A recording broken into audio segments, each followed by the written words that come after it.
أعوذ بالله من الشيطان الرجيم.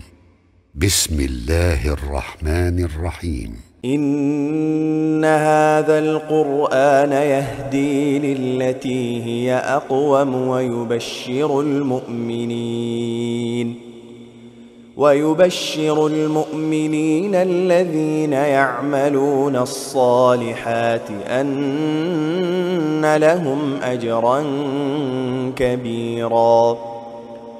وأن الذين لا يؤمنون بالآخرة أعتدنا لهم عذابا أليما ويدعو الإنسان بالشر دعاءه بالخير وكان الإنسان عجولا وجعلنا الليل والنهار آيتين فمحونا آية الليل وجعلنا آية النهار مبصرة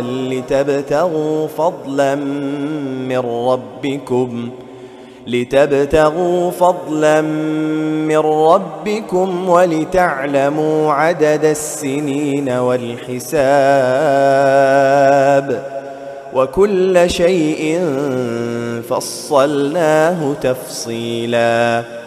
وكل إنسان ألزمناه طائره في عنقه ونخرج له يوم القيامة كتابا يلقاه منشورا اقرأ كتابك كفى بنفسك اليوم عليك حسيبا من اهتدى فإنما يهتدي لنفسه ومن ضل فإنما يضل عليها